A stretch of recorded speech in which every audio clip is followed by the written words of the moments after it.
Hello students, तो आज हम लोग स्टडी करेंगे electric potential energy for a system of point charges. तो उसमें सबसे पहले हमें ये पता होना चाहिए कि इलेक्ट्रिक पोटेंशियल एनर्जी का क्या मीनिंग है। लास्ट लेक्चर्स के अंदर हमने इलेक्ट्रिक पोटेंशियल्स के बारे में स्टडी किया था।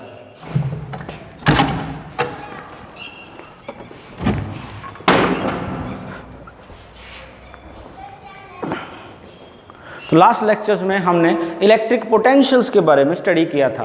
तो इलेक्ट्रिक पोटेंशियल और इलेक्ट्रिक पोटेंशियल एनर्जी ये दो डिफरेंट कॉन्सेप्ट्स हैं। आज हम उस पोटेंशियल एनर्जी के बारे में स्टडी करने जा रहे हैं। तो इलेक्ट्रिक पोटेंशियल एनर्जी, पोटेंशियल में हमने ये बात पढ़ी थी कि किसी भी इलेक्ट्रिक फील्ड के अंदर एक पॉइंट के ऊपर इलेक्ट्रिक पोटेंशियल का मतलब उस पॉइंट पर एक यूनिट पॉजिटिव चार्ज को इनफाइनाइट से लाने में हमें टोटल जितना वर्क परफॉर्म करना पड़ता है against the electrostatic force without any acceleration, वो उस पॉइंट के ऊपर इलेक्ट्रिक पोटेंशियल को रिप्रेजेंट करता है। मतलब यूनिट पॉजिटिव चार्ज को इनफाइनाइट से उस पॉइंट के ऊपर इलेक्ट्रिक फील्ड में लाने पर जितना वर्क करना पड़ेगा वो उसकी इलेक्ट्रिक पोटेंशियल को रिप्रेजेंट करता है। और अगर हम एक इलेक्ट्रिक फील्ड के अंदर किसी चार्ज पार्टिकल की पोटेंशियल एनर्जी की बात करते हैं तो उसका मतलब होगा work done in bringing that given charge particle from infinite to its respective position. मतलब एक फील्ड के अंदर अगर यूनिट चार्ज को लाने में वर्क डन निकाल रहे हैं तो वो तो बताएगा उस पॉइंट पर इलेक्ट्रिक पोटेंशियल को, और अगर एक गिवन चार्ज पार्टिकल को लेके आ रहे हैं तो वो उस चार्ज पार्टिकल की पोटेंशियल एनर्जी को रिप्रेजेंट करेगा amount of work done.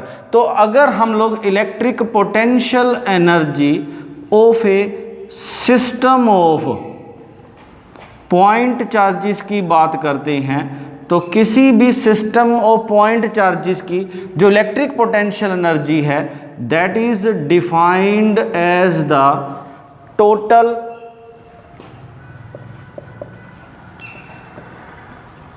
Amount of work done in bringing all the constituent point charges of the system to their respective positions from infinite large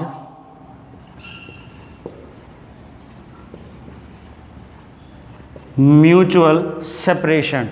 मतलब हमें अगर एक सिस्टम ऑफ पॉइंट चार्जेस दिया जाए जिसके अंदर number of point charges exist कर रहे हैं तो इसमें इस पूरे सिस्टम की जो टोटल इलेक्ट्रिक पोटेंशियल एनर्जी होगी उसका मतलब ये होगा कि अगर हम इनिशियली इन सभी चार्जेस को इनफाइनाइट सेपरेशन पर मान लें, अब उन सभी चार्जेस को उन इनफाइनाइट सेपरेशन से या इनफाइनाइट डिस्टेंसी से इनकी रिस्पेक्टिव पोजीशन तक लेके आते हैं वन बाय वन। मान लो Q1 को पहले हम लेके आए, फिर Q2 को लेके आए इनफाइनाइट से उसकी पोजीशन तक, फिर Q3 को लेके आए। तो इन अलग अलग चार्ज पार्टिकल को इनफाइनाइट से उनकी respective position in the system तक लाने के लिए जो अलग अलग वर्क डन निकालना पड़ेगा उन सभी का सम करेंगे, वो टोटल वर्क डन होगा in bringing all the point charges from infinite to their respective position. और वो टोटल वर्क डन उस सिस्टम के अंदर उसकी इलेक्ट्रिक पोटेंशियल एनर्जी की फॉर्म में स्टोर हो जाएगा। तो अब हम लोग इस electric potential energy for a system of two charges के लिए, पॉइंट चार्जेस के लिए हम पहले इसका एक्सप्रेशन डराइव करने जा रहे हैं। So electric potential energy for a system of two point charges, for that consider a system of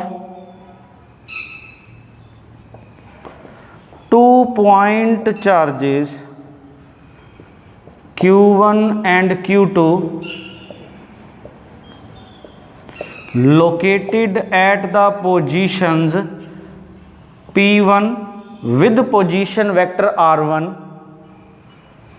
and point P2 with position vector R2 and separated by a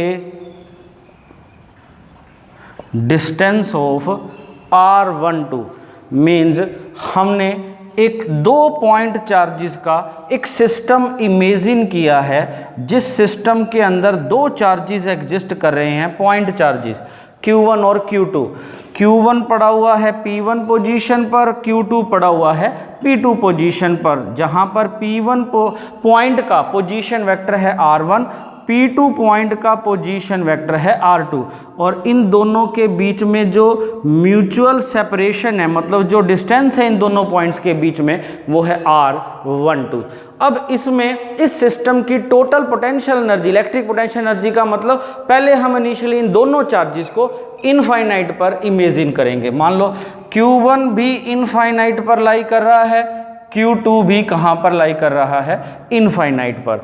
तो Q1 को infinite से लाने में, Q2 को infinite से लाने में जितना वर्क परफॉर्म करना पड़ेगा वो टोटल वर्क डन इसकी इलेक्ट्रिक पोटेंशियल एनर्जी को रिप्रेजेंट करेगा। तो इसको कैलकुलेट करने के लिए हम पहले इमेजिन करेंगे let the 2 point charges are not locating at the points P1 and P2 but are at the infinite. So let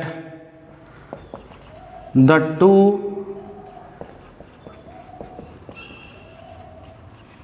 point charges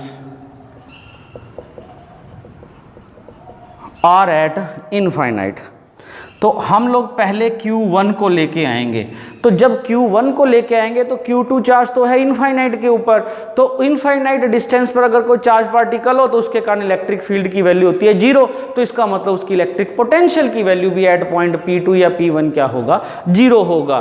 तो इट मीन्स जब Q1 चार्ज को लेके आ रहे हैं इनफाइनाइट से, तो इस रीजन के अंदर किसी तरह का कोई इलेक्ट्रिक फील्ड नहीं लग रहा, क्योंकि कोई दूसरा चार्ज पार्टिकल उसके फाइनाइट डिस्टेंस में है ही नहीं है। तो इसका मतलब जब Q1 इनफाइनाइट से आ रहा है तो कोई इलेक्ट्रिक फील्ड नहीं लगेगा इसकी पोजीशन P1 के ऊपर। तो मतलब P1 पॉइंट के ऊपर इलेक्ट्रिक पोटेंशियल की वैल्यू क्या होगी, 0 होगी। So since no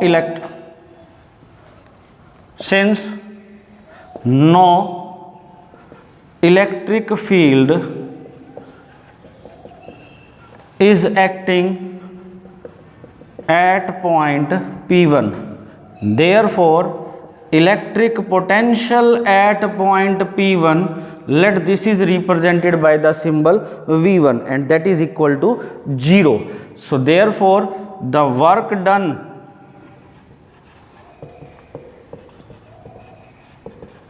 in bringing the charge Q1 from infinite to the point P1 is, अब यूनिट चार्ज को लाने के लिए इस पॉइंट के ऊपर मान लो P1 पॉइंट पर पोटेंशियल की वैल्यू है V1।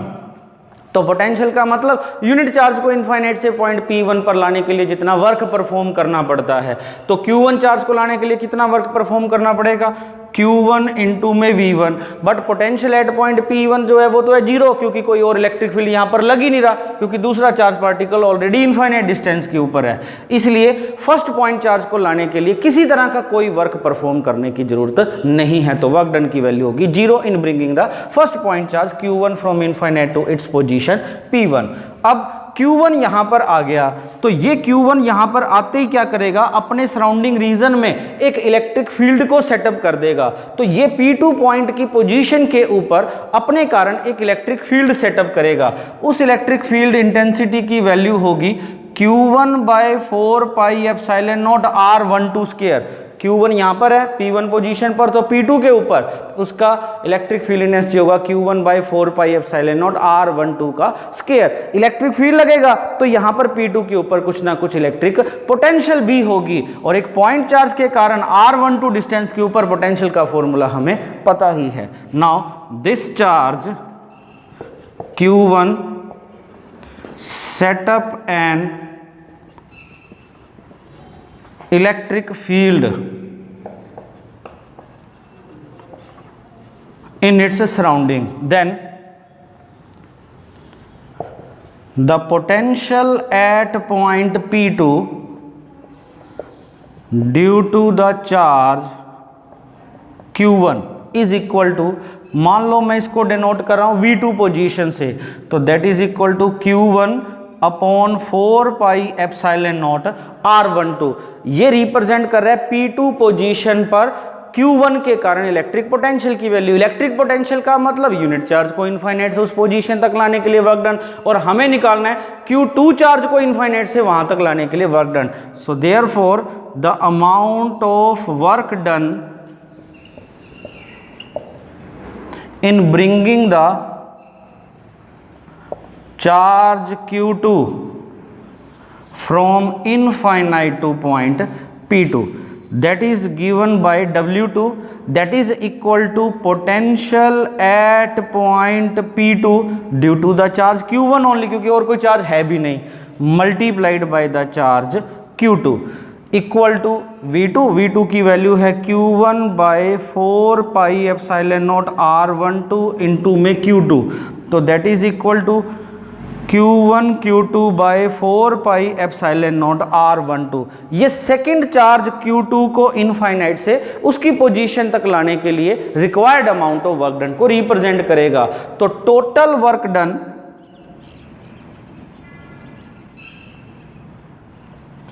in bringing both the charges, तो दोनों चार्जेस को लाने के लिए टोटल वर्क डन रिक्वायर्ड की वैल्यू कितनी होगी? Work done in bringing the first point charge plus work done in bringing the second point charge. First charge को लाने के लिए वर्क डन है 0 और सेकंड चार्ज को लाने के लिए वर्क डन की वैल्यू है Q1 Q2 by 4 pi epsilon naught R12। और ये टोटल वर्क डन जो होगा ये हमारे सिस्टम के अंदर उसकी इलेक्ट्रिक पोटेंशियल एनर्जी की फॉर्म में स्टोर हो जाएगा। So this is an expression for the electric potential energy for a system of 2 point charges.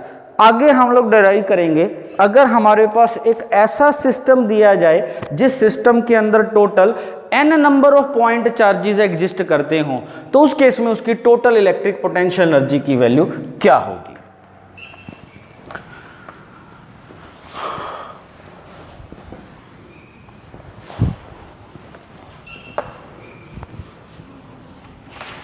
Electric potential energy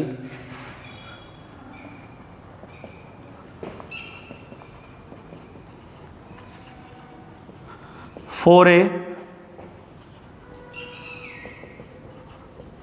system of n point charges. एक system of n point charges दिया गया है, उसकी total electric potential energy हमें derive करना है।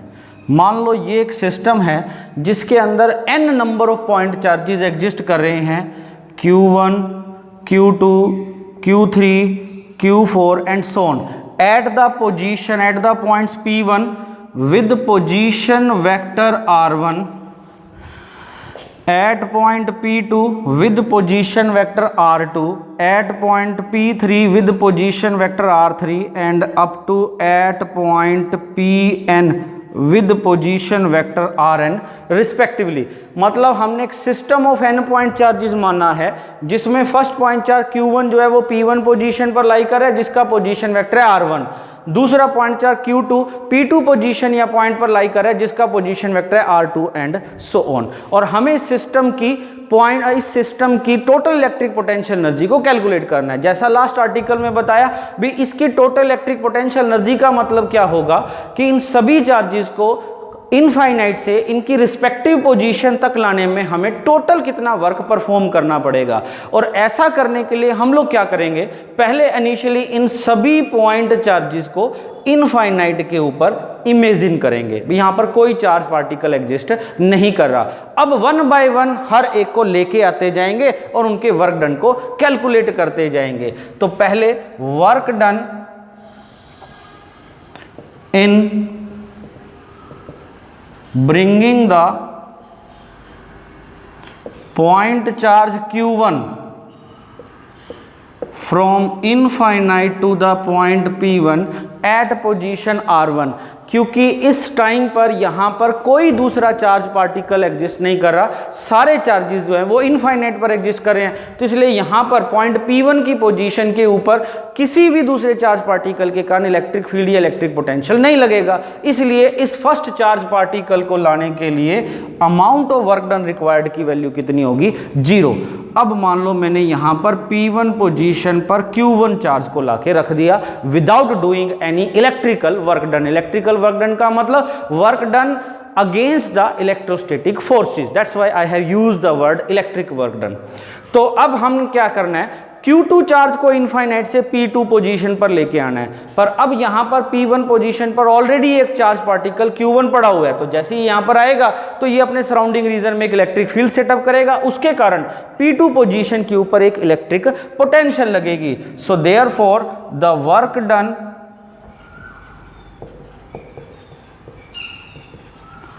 in bringing the point charge Q2 from infinite to the point P2 with position vector R2, that is given by W2, that is equal to potential at point P2 due to the charge Q1 only, क्योंकि यहाँ पर Q1 के कारण अकेले एक electric field लग रहा है, बाकी सारे चार्ज पार्टिकल जो है वो इनफाइनाइट पर हैं, multiplied by the charge Q2। कारण क्योंकि पोटेंशियल का मतलब यूनिट चार्ज को इनफाइनाइट से उस पोजीशन तक लाने के लिए वर्क डन, और हमें Q2 चार्ज को लेके आना है, तो यूनिट चार्ज को लाने के लिए work done multiplied by charge Q2। और potential at point P2 due to Q1 जो होगा that is given by Q1 upon 4 pi epsilon naught R12, जहां पर 1 और 2 के बीच का डिस्टेंस मैंने माना है R12 इनटू में चार्ज Q2। ये सेकंड पॉइंट चार्ज को लाने के लिए required amount of work done है, और ये इक्वेशन नंबर मैंने दे दिया 1 और 2। अब सेकंड चार्ज पार्टिकल यहां पर आ गया है P2 पोजीशन पर। अब इस रीजन में क्या होगा, Q1 भी पड़ा हुआ है, Q2 भी पड़ा हुआ है, और दोनों अपने अपने इलेक्ट्रिक फील्ड को सेटअप करेंगे। तो P3 की पॉइंट की पोजीशन के ऊपर अब Q1 के कारण भी फील्ड लग रहा है, Q2 के कारण भी फील्ड लग रहा है, मतलब दोनों के कारण यहां पर इलेक्ट्रिक पोटेंशियल सेटअप होगी। तो अगर हम Q3 चार्ज को जब इनफाइनाइट से वहां पर लेके आएंगे तो हमें वर्क परफॉर्म करना पड़ेगा अगेंस्ट द इलेक्ट्रिक पोटेंशियल या field of the Q1 as well as due to the field of Q2। अब हमें 1 और 2 दोनों के फील्ड के अगेंस्ट वर्क परफॉर्म करना पड़ेगा in bringing the charge particle Q3 from infinite to its respective position P3। So therefore the work done in bringing the point charge Q3 from infinite to the point P3, let this is given by W3, that is equal to the potential at point P3 due to Q1 and Q2 multiplied by Q3। अब 1 और 2 के कारण total potential का मतलब क्या होगा, मतलब हमें वर्क 1 की पोटेंशियल के अगेंस्ट भी करना पड़ेगा और 2 की पोटेंशियल के अगेंस्ट भी करना पड़ेगा। अब Q1 के कारण Q3 की पोजीशन पर जो पोटेंशियल होगी वो होगी Q1 by 4 pi epsilon naught R13, जहां पर 1 और 3 के बीच का डिस्टेंस मैंने R13 माना है, प्लस सेकंड चार्ज के कारण 3 की पोजीशन के ऊपर पोटेंशियल की वैल्यू इनटू में आ गया हमारा Q3।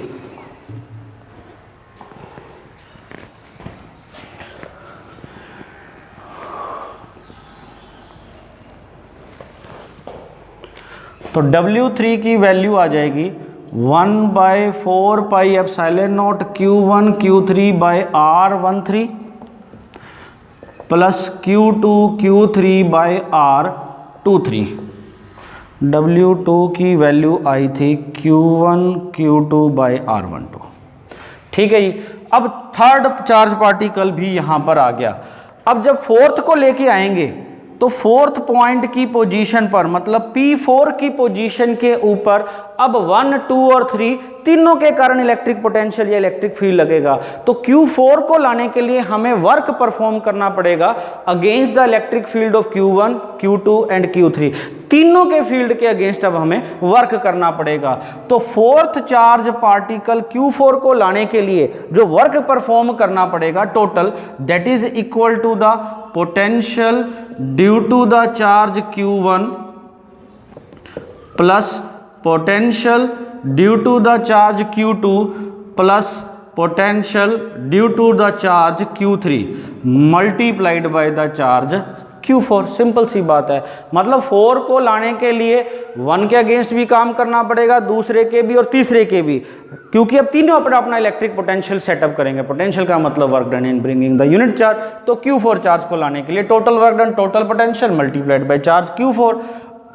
अब 1 के कारण पोटेंशियल की जो वैल्यू होगी Q1 by 4 pi epsilon naught R14 plus Q2 upon 4 pi epsilon naught R24 plus Q3 upon 4 pi epsilon naught R34 multiplied by the charge Q4। 1 by 4 pi epsilon naught तो हम लोग common ले सकते हैं, अंदर रह जाएगा Q1 Q4 by R14 plus Q2 Q4 by R24 plus Q3 Q4 by R34। ये आ गया इक्वेशन नंबर 4।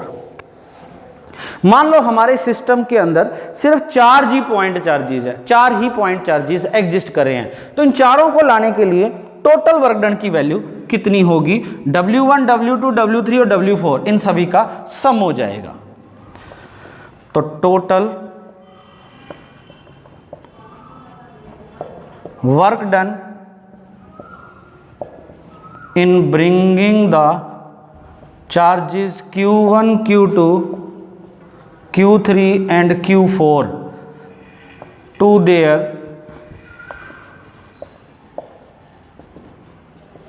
रिस्पेक्टिव पोजीशन, उनकी रिस्पेक्टिव पोजीशन तक लाने के लिए हमें टोटल वर्क डन 4 पार्टिकल को लाने के लिए कितना करना पड़ेगा? W1 plus W2 plus W3 plus W4, चारों की वैल्यू पुटअप करो। W1 की वैल्यू है 0, 2 को लाने के लिए वर्क डन की वैल्यू है Q1 Q2 by 4 pi epsilon naught R12 और W3 की value Q1 Q3 by 4 pi epsilon naught R13 plus Q2 Q3 by 4 pi epsilon not R23 plus Q1 Q4, ये W4 की value अब मैं put up करने जा रहा हूँ, 4 pi epsilon naught R14 plus Q2 Q4 by 4 pi epsilon naught R24 plus Q3 Q4 by 4 pi epsilon naught R34। सभी से 1 बाई 4 पाई एप्सिलॉन नॉट आ जाएगा कॉमन।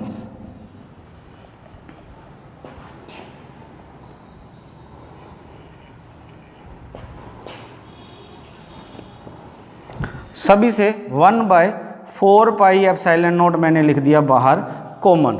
अंदर क्या रह गया? 1 2 1 3 1 4, 2 1 2 3 2 4, 3 1 3 2 3 4। मतलब एक चार्ज पार्टिकल की बाकी सभी के साथ प्रोडक्ट, दूसरे की सभी के साथ प्रोडक्ट, तीसरे की सभी के साथ प्रोडक्ट एंड सो ऑन। तो अगर हम इसी एक्सप्रेशन को जनरलाइज करते हैं for a system of n point charges, तो उस केस में टोटल वर्क डन की वैल्यू क्या होनी चाहिए? So for a system of n point charges, total work done की value 1 by 4 pi epsilon naught, 1 की सभी के साथ प्रोडक्ट, 2 की सभी के साथ प्रोडक्ट, 3 की सभी के साथ प्रोडक्ट एंड सो ऑन। क्या मैं इसको ऐसे लिख सकता हूं? Q1 इंटू में summation of Q2 by QJ by R1J, J is equal to 1 to n। J की वैल्यू 1 पुटअप करोगे Q11, J की वैल्यू 2 पुटअप करोगे Q2 के साथ प्रोडक्ट आ जाएगी, J की वैल्यू प्लस में 3 पुटअप करोगे 3 के साथ product and so on. Similarly plus में 2 की सभी के साथ product summation j equal to 1 to n Q J by R 2j plus up to so on. अब इस सभी को हम ऐसे भी लिख सकते हैं डबल समेशन की टर्म में, ये 1 है, ये 2 है, अगले में 3 आएगा, 4 आएगा, तो समेशन एक और डाल दिया i is equal to 1 to n Q I summation j is equal to 1 to n Q J by R I J. कोई दिक्कत इसमें? ठीक है जी। तो ये आ जाएगा हमारे पास डबल समेशन की फॉर्म में total work done in bringing all the n point charges from the infinite to their respective position. पर यहाँ पर एक छोटी सी समस्या है। पहली समस्या क्या है कि 1 की पूरे एक्सप्रेशन में कहीं पर भी 1 के साथ प्रोडक्ट आ रही है? नहीं आ रही। 2 की 2 के साथ प्रोडक्ट आ रही है? नहीं आ रही। मतलब एक चार्ज पार्टिकल की खुद के साथ प्रोडक्ट वाली टर्म नहीं लेनी। खुद के साथ प्रोडक्ट लाने का मतलब क्या हुआ कि हमारे Q1 चार्ज को लाने में Q1 चार्ज के against he work done, and that is not possible. तो इसका मतलब इस एक्सप्रेशन के अंदर दोनों टर्म सेम नहीं होनी चाहिए। मतलब I और J जो होना चाहिए they should not be equal to each other, पहली बात। दूसरी बात, एक टर्म 1 2 है, एक टर्म सिर्फ एक बार आ रही है, 1 2 एक बार आएगी, 1 3 भी एक बार आएगी, 2 3 भी एक बार आएगी। पर इस एक्सप्रेशन को अगर हम खोलते हैं तो हर एक टर्म 2 बार आएगी। जब हम I की वैल्यू 1 पुटअप करेंगे और J की वैल्यू 2 पुटअप करेंगे तो टर्म आएगी Q1 Q2। जब I की वैल्यू 2 और J की वैल्यू 1 पुटअप होगी तो फिर टर्म आएगी Q2 Q1, टर्म तो सेम ही आ गई। तो इस मीन्स इस समेशन के अंदर हर एक टर्म 2 बार आ रही है। तो इसलिए हमें इस एक्सप्रेशन को और हमें इसमें काउंट करना है सिर्फ सिंगल टाइम हर एक टर्म को। हर टर्म 2 बार आने का मतलब टोटल समेशन एक्चुअल समेशन का डबल आ रहा है। इसलिए हमें इस पूरे के पूरे समेशन को हाफ से मल्टीप्लाई करना पड़ेगा। तो ओवरऑल हमारे पास इस एक्सप्रेशन को हम ऐसे भी लिख सकते हैं 1/2 इंटू में 1/4 pi epsilon naught summation I comma J is equal to 1 to n dash QI QJ by RIJ। ये एक्सप्रेशन भी हम लिख सकते हैं। I कोमा J का मतलब ये एक डबल समेशन है, एक बार I equal to 1 to n, एक बार J equal to 1 to n। और इस समेशन के ऊपर जो प्राइम का सिंबल लगाया है मैंने डैश का, ये प्राइम का सिंबल ये रिप्रेजेंट कर रहा है कि दोनों सबस्क्रिप्ट की वैल्यू कभी भी एक दूसरे के इक्वल नहीं हो सकती। ये चीज़ ये रिप्रेजेंट कर रही है। अब इसी एक्सप्रेशन को हम लोग ऐसे भी लिख सकते हैं। अब ये जो टर्म होगी 1/2 इंटू में summation I is equal to 1 to n QI 1/2 summation QJ by 4 pi epsilon naught RIJ। J is equal to 1 to n and J is not equal to I।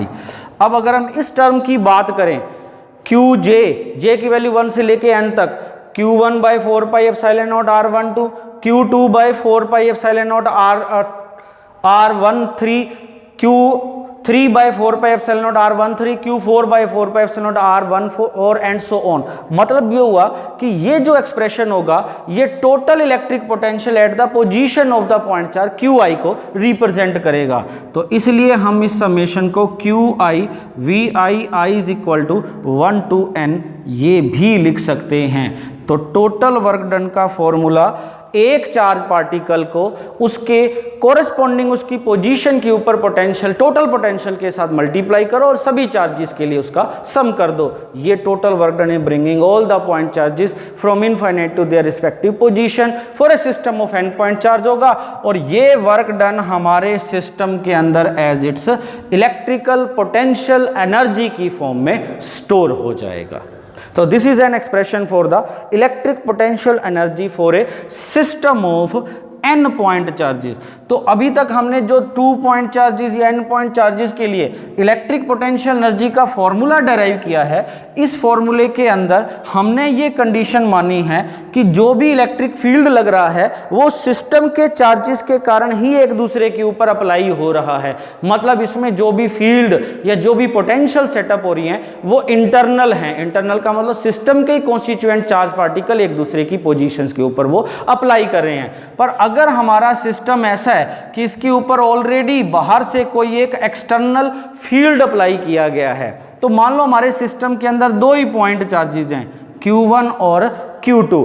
तो उस कंडीशन में 1 की position के ऊपर external potential तो लगेगी ही लगेगी और 2 के ऊपर भी एक्सटर्नल पोटेंशियल लगेगी ही लगेगी। मतलब जब हम वर्क डन के फॉर्मूले डराइव कर रहे हैं तो हमने क्या किया था, पहले दोनों को इनफाइनाइट पे माना था। जब 1 को लेके आ रहे थे तो हमने कहा था भी कोई वर्क नहीं करना पड़ेगा, कारण क्योंकि 1 को लाने के दौरान P1 पोजीशन के ऊपर कोई पोटेंशियल थी नहीं, क्योंकि कोई फील्ड नहीं लग रहा था। पर यहां पर अब की बार ऑलरेडी एक इलेक्ट्रिक फील्ड ही लग रहा है, एक्सटर्नल इलेक्ट्रिक फील्ड। मान लो इस एक्सटर्नल इलेक्ट्रिक फील्ड के कारण P1 की पोजीशन के ऊपर जो पोटेंशियल है वो V as a function of position R1, क्योंकि पोटेंशियल जो होता है वो पोजीशन का एक फंक्शन होता है, और P2 की पोजीशन के ऊपर एक्सटर्नल फील्ड के कारण जो पोटेंशियल लग रहा है वो है मान लो R2 के जितना। तो इट मीन जब Q1 चार्ज को लेके आएंगे, ऑल्दो Q2 तो वही ना नहीं है, उसके कारण तो वर्क डन नहीं करना पड़ेगा, पर एक्सटर्नल फील्ड के पोटेंशियल के कारण वर्क परफॉर्म करना पड़ेगा।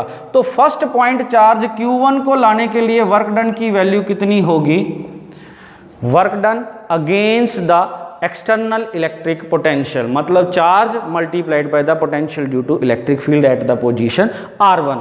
सिमिलरली जब सेकंड चार्ज को लेके आएंगे तो अब सेकंड चार्ज को लाने के लिए जब यहां पर वर्क डन की कैलकुलेशन करेंगे तो अब 1 के कारण भी यहां पर पोटेंशियल लग रहा है और एक्सटर्नल पोटेंशियल भी लग रहा है। तो टोटल वर्क डन जो होगा वो एक्सटर्नल पोटेंशियल के अगेंस्ट भी होगा और फर्स्ट पॉइंट चार्ज के पोटेंशियल के कारण भी होगा।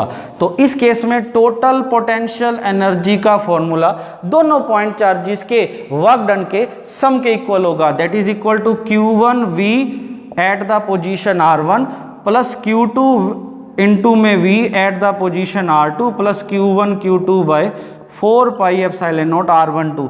मतलब हमारे एक्सप्रेशन में दो नई टर्म आ गई हैं, work done in bringing the first point charge against the external electric potential, work done in bringing the second point charge against the electric potential.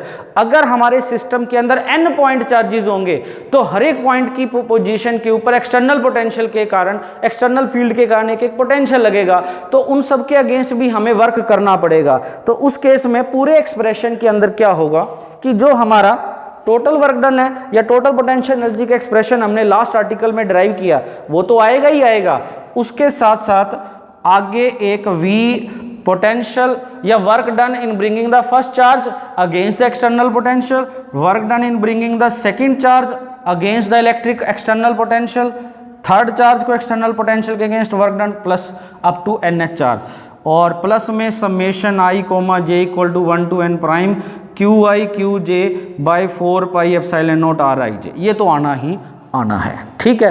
So this is about your electric potential energy for a system of n point charges and 2 point charges in the absence of external field and in the presence of an external field। अब इस electric potential energy को measure करने के लिए हम लोग unit क्या use करते हैं, तो जैसा कि पहले भी कई बार मैं बता चुका हूं कि ऐसा यूनिट ऑफ एनर्जी जो होगा चाहे वो कोई भी एनर्जी हो वो हमेशा जूल ही होता है। इसके अलावा हम एक और प्रैक्टिकल यूनिट यूज़ करते हैं and that is known as electron volt, 1E capital V, इससे डिनोट किया जाता है। 1 इलेक्ट्रॉन वोल्ट का मतलब ये होगा, ये अगर हम एक इलेक्ट्रॉन को 1 वोल्ट के पोटेंशियल डिफरेंस में से पास आउट करते हैं तो उस इलेक्ट्रॉन के ऊपर उस पोटेंशियल डिफरेंस के कारण कुछ वर्क परफॉर्म होगा, वो वर्क डन उसकी चेंज इन काइनेटिक एनर्जी को रिप्रेजेंट करता है। तो मतलब 1 इलेक्ट्रॉन वोल्ट का मतलब it is defined as the change in the kinetic energy, increase या डिक्रीज। अगर in the direction of electric field अगर वो मूव कर रहा है तो इलेक्ट्रिक फील्ड के कारण फोर्स तो इलेक्ट्रॉन की वेलोसिटी के अपोजिट लगेगा तो डिक्रीज करेगा काइनेटिक एनर्जी। अगर इलेक्ट्रॉन इलेक्ट्रिक फील्ड के अपोजिट मूव कर रहा है तो फील्ड के कारण फोर्स इलेक्ट्रिक फील्ड की डायरेक्शन में लगेगा, इलेक्ट्रॉन के अपोजिट लगेगा, तो उस केस में वो उसकी काइनेटिक एनर्जी को इंक्रीज करने की कोशिश करेगा। तो कहने का मतलब इंक्रीज भी कर सकता है और डिक्रीज भी कर सकता है। तो 1 इलेक्ट्रॉन वोल्ट का मतलब अगर एक इलेक्ट्रॉन को 1 वोल्ट के पोटेंशियल डिफरेंस में से पास आउट किया जाता है तो उसकी काइनेटिक एनर्जी में जो चेंज आएगा that is said to be 1 electron volt. तो 1 electron volt is defined as the amount of change in kinetic energy of an electron when accelerated या pass through a potential difference of 1 volt. 1 volt के potential difference में से अगर हम उसको pass out करते हैं तो 1 इलेक्ट्रॉन वोल्ट की वैल्यू होगी that is equal to the change in kinetic energy of the electron when pass through a potential difference of 1 volt. अब पोटेंशियल डिफरेंस का मतलब क्या होता है? Work done in moving the unit positive charge from one point to another point. तो अगर हम एक इलेक्ट्रॉन को मूव करवा रहे हैं तो वर्क डन की value charge on an electron multiplied by potential difference. तो वर्क डन का जो फॉर्मूला होगा, जो वर्क डन है वर्क एनर्जी प्रिंसिपल के अकॉर्डिंगली, जब किसी बॉडी के ऊपर कुछ वर्क परफॉर्म किया जाता है तो उसकी काइनेटिक एनर्जी बढ़ती है, जब उसके द्वारा वर्क करवाया जाता है तो उसकी काइनेटिक एनर्जी डिक्रीज होती है। तो इट मींस 1 इलेक्ट्रॉन वोल्ट का मतलब क्या होगा? एक इलेक्ट्रॉन को 1 वोल्ट के पोटेंशियल डिफरेंस में से पास आउट करवाने के लिए जितने अमाउंट ऑफ वर्क डन की वैल्यू होगी वो उसके 1 इलेक्ट्रॉन वोल्ट को या चेंज इन काइनेटिक एनर्जी को रिप्रेजेंट करता है। अब ये वर्क डन की वैल्यू क्या होगी? Charge on an electron multiplied by potential difference 1 volt. Charge on an electron होता है 1.6 into 10⁻⁻⁹ coulomb into 1 volt. 1.6 into 10⁻⁻⁹ coulomb volt. अब हमें पता है 1 वोल्ट जो होता है, 1 वोल्ट पोटेंशियल डिफरेंस का मतलब अगर 1 कूलम चार्ज को एक पोटेंशियल डिफरेंस में से पास आउट करने के लिए 1 जूल वर्क परफॉर्म करना पड़े तो वो पोटेंशियल डिफरेंस 1 वोल्ट कहलाता है। तो यहाँ से 1 जूल की वैल्यू आ गई 1 वोल्ट इंटू में 1 कूलम, मतलब कूलम इंटू में वोल्ट रिप्रेजेंट करता है जूल को, तो 1.6 इंटू 10⁻⁻⁹ जूल 1 इलेक्ट्रॉन वोल्ट की वैल्यू आ गई। इसके अलावा और भी यूज किए जाते हैं unit milli electron volt. 1 milli electron volt का मतलब 10⁻³ इलेक्ट्रॉन वोल्ट। 1 इलेक्ट्रॉन वोल्ट की वैल्यू ये है, तो that is equal to 1.6 into 10⁻⁻⁹ into -3, 1.6 into 10⁻⁻22 joule के इक्वल होगा। तो अगर आपको एनर्जी की वैल्यू या पोटेंशियल एनर्जी की वैल्यू इलेक्ट्रॉन वोल्ट में दे रखी है तो हमने उसको 1.6 इंटू 10⁻⁻⁹ से मल्टीप्लाई कर देना, हमारे पास वो वैल्यू जूल में आ जाएगी। सिंपल सा कॉन्सेप्ट है। और ये वाला यूनिट जो है वो हम लोग प्रैक्टिकल भी काफ़ी यूज करते हैं। जैसे कि अगर हम किसी पावर स्टेशन के बारे में, जो हमारे बिजली घर होते हैं उसके बारे में बताते हैं कि ये इतने मिली मेगा इलेक्ट्रॉन वोल्ट का एनर्जी दे सकता है, या फिर आप लोग जो बैटरीज यूज़ करते हो, मोबाइल की बैटरीज होगी या घरों में इन्वर्टर की बैटरीज होगी, तो उनके अंदर जो उसकी कैपेसिटी की बात करते हैं तो उसमें भी ये बात एनर्जी की टर्म में बताई जाती है कि इतने इलेक्ट्रॉन वोल्ट की ये एनर्जी प्रोवाइड कर सकता है टोटल। तो मिली, इसके अलावा किलो इलेक्ट्रॉन वोल्ट, और 1 किलो इलेक्ट्रॉन वोल्ट की value 10⁻³ electron volt, that is equal to 1.6 into 10⁻⁻⁻16 joule. -19 था प्लस 3 हो गया तो -16। 1 mega electron volt that is equal to 10⁻6 electron volt, 1.6 into 10⁻⁻13 joule. इसी तरह 1 giga electron volt 10⁻9 electron volt, 1.6 into 10⁻10 joule. So these are some of the practical units for the electric potential energy. तो electric energy को हम इस तरह से भी major कर सकते हैं। And that's all about today's lecture.